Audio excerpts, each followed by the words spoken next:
Eu falei para vocês que tanto Lula quanto a militância dele estão bem preocupados com a sua aprovação. Só para você ter uma noção, e vocês sabem que eu adoro tratar das pesquisas aqui, até porque é motivo da gente rir um pouco, né? Quase que de piada mesmo, porque é difícil acreditar. Mas quando eles não conseguem nem disfarçar, aí é que o desespero bate mesmo. Dá uma olhada só. Em agosto desse ano, Lula tinha 60% de aprovação. Matéria do CNN. 35% desaprovavam. Isso em agosto desse ano, segundo uma pesquisa Quaest. Já agora, 48% que aprovam e 45% desaprovam o governo Lula. Ou seja, é uma queda muito, muito grande. Pesquisa após 9 meses da administração petista mostram a rejeição ascendente e já em situação de empate estatístico na margem de erro com a curva da aprovação. Ou seja, não está colando a história de que o amor venceu. Não está rolando, ninguém está acreditando nessa história. E aí, não sei se vocês perceberam, o ex-presidente da República, Bolsonaro, está cada vez mais fora dos holofotes. Sabe? Já encheu o saco aquela história de joias, já encheu o saco aquela história de golpe, mas golpe, bolsonarista. Ele já saiu um pouco da mídia, do noticiário, que não dava para continuar levantando aquilo. E agora vem o governo para a mídia. E aí vem matéria dizendo que a apreensão de drogas despencou, o rombo das contas públicas está enorme e não está tendo como mais esconder. E aí, qual o resultado final disso? Desespero. Desespero total. Por mais que ainda tenha um ou outro jornal que tenta passar o pano, tá difícil segurar. Igualando já 48%, 45%, já está igualando já a rejeição. E logo, logo, quando os resultados econômicos efetivamente, que a gente tem um pessimismo muito grande, se comprovarem, espero que não, mas se comprovarem, a gente sabe que vai despencar ainda muito mais. A pergunta que eu mais ouço, doutor Sandro, você acha que Lula conclui o mandato? Você acha que não vai ter um pedido de impeachment? A situação política hoje está tão instável que qualquer fala nesse sentido hoje é temerária, tá? Então é mera especulação. Por quê? Vamos pensar comigo aqui, vamos analisar. Se o Lula cai, aquele discurso todo de que é pela democracia, que é por alguém que vai resolver os problemas do Brasil, cai junto. E aí a popularidade do Bolsonaro, de quem ele cai, da direita, gigante, cresce demais. Se o Lula fica, o caos é iminente.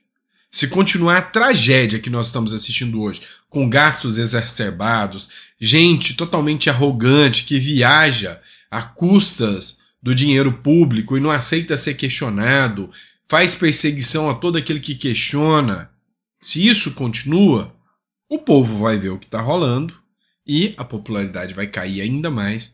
E quem é a oposição da esquerda? A direita. Então todos os cenários hoje são tenebrosos para a esquerda quando você analisa nesse ponto de vista. Se Lula não fizer uma boa gestão econômica, a esquerda não volta para o poder mais.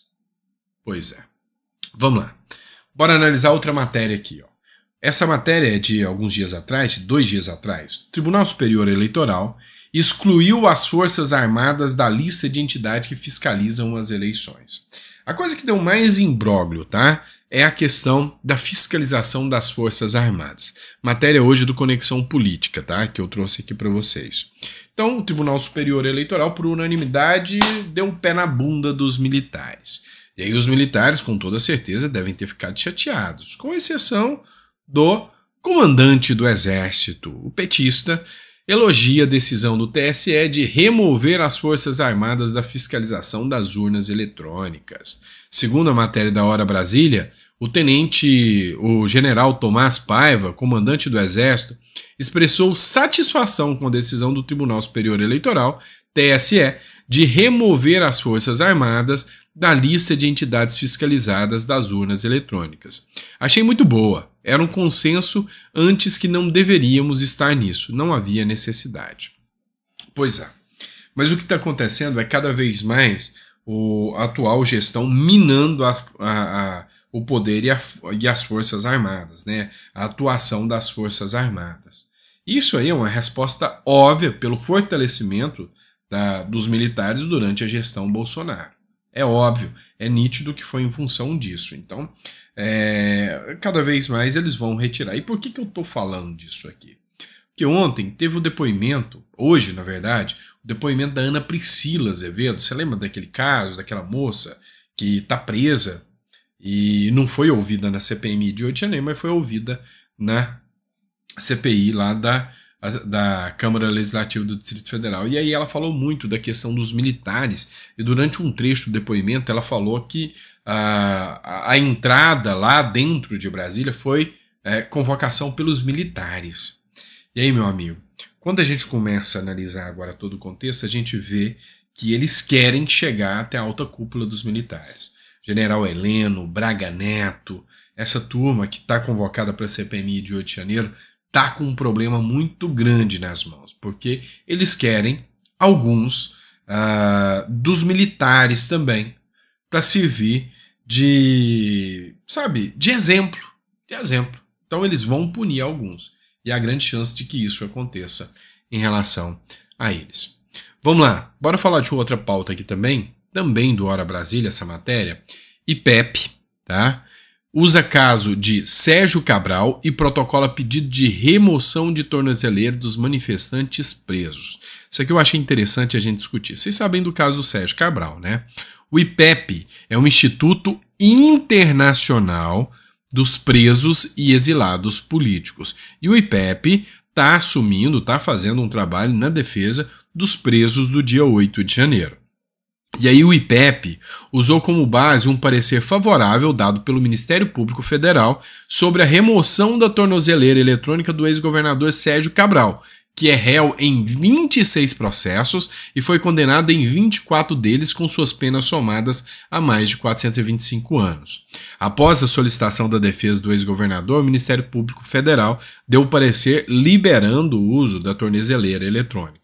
E aí, usando esse mesmo parecer, o IPEP, que é esse instituto, ele disse o seguinte, olha, e ele é liderado aqui pelo jornalista Adalex Góes, tá? Ele falou, olha, o Sérgio Cabral solicitou para que ele pudesse ter uma vida normal, um cotidiano, depois de 26 processos, 400 e tantos anos de prisão, a retirada da tornozeleira para ele ter uma vida normal.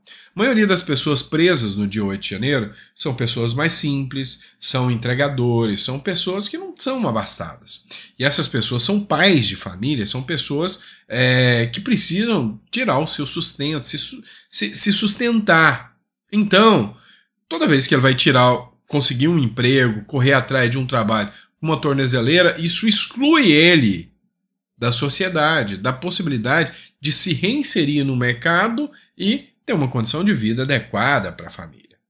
Entretanto, a solicitação foi que seja retirada as tornozeleiras. Vamos ver. O pedido foi feito ao STF, vamos ver o que o STF vai definir agora. Eu acho que vai negar, tá? Afinal, eles são muito mais perigosos do que o Sérgio Cabral na visão deles, né?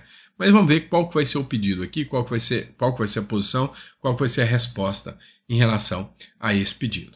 Por fim, mas não menos importante, vamos falar da Janja, né, gente? Tá uma situação assim vexatória em relação ao Alckmin, esse caso da Janja. A comissão quer ouvir ministros policianos sobre a atuação de Janja. Olha que interessante, essa matéria do Poder 360. A Comissão de Fiscalização Financeira e Controle da Câmara aprovou na quarta-feira um convite para ouvir 6 ministros do presidente Lula. Metade dos requerimentos mira palaficianos e pede esclarecimento sobre as funções da primeira-dama Janja. Os deputados querem explicações sobre as notícias relacionadas à possibilidade e competência da primeira-dama Janja da Silva em assumir a agenda presidencial, o que é um escárnio. Ela não tem competência para tanto, isso é até ilegal. Ela está anunciando, está fazendo um papel de presidente, de vice-presidente, que é o papel do Alckmin, que era estar indo ao Rio Grande do Sul, fazer anúncio, era o papel do Alckmin, e foi repassado para a Janja. Isso é um escárnio com a Constituição, isso é um escárnio com a atuação da função pública. Então, aí os deputados querem ouvir e querem saber qual é a verdadeira atuação dela, qual é a verdadeira função da Janja e por que ela está tomando tanto protagonismo assim, uma vez que ela não tem serviço, promoção pessoal dela. Enfim, vai ter que se explicar, né? Os ministros vão ter que se explicar. Vamos lá, tem mais uma. Tinha mais aqui, eu vou falando, vai. Ó, laudo médico afirma que o ex-diretor da PRF, que é o Silvinei Vasquez, já perdeu 11 quilos na prisão. Um laudo médico afirma que o ex-diretor da Polícia Rodoviária Federal, o Silvinei Vasquez, relatou que sofre doença celíaca, mas o presídio não adaptou o cardápio e apenas retirou alimentos que uma pessoa celíaca não pode ingerir. O ex-PRF está preso desde o dia 9 de agosto. E aí, lembrando a vocês que teve uma bomba que ele soltou, né? Porque, só para te lembrar, ele foi preso porque, segundo o STF, o ministro Alexandre de Moraes, ele teria interferido no dia das votações fazendo blitz, e essas blitz atrapalhariam com que as pessoas chegassem ao lugar de votação. Depois o próprio ministro Alexandre de Moraes voltou atrás e falou que isso não atrapalharia nada, mas mesmo assim determinou a prisão dele. Ele está preso por causa disso. Na verdade, há especulações, e isso é mera especulação, de que o que eles querem é só que ele faça uma delação premiada contra o Bolsonaro. Na verdade, o Silvinei Vasquez está na cadeia, perdeu bastante peso, e aí agora, ao ser ouvido pela Polícia Federal, no depoimento, o Silvinei Vasquez falou: olha, eu só fiz as blitz porque o próprio TSE, cujo Alexandre de Moraes é integrante, me pediu para fazer as blitz. Então eu não fiz as blitz a pedido do Bolsonaro para interferir nas eleições. Eu fiz porque o próprio TSE me pediu. Enfim, e aí agora vamos ver o que vai ser a solução a partir disso, tá certo? É isso, pessoal. Grande abraço, fiquem com Deus e um muito obrigado.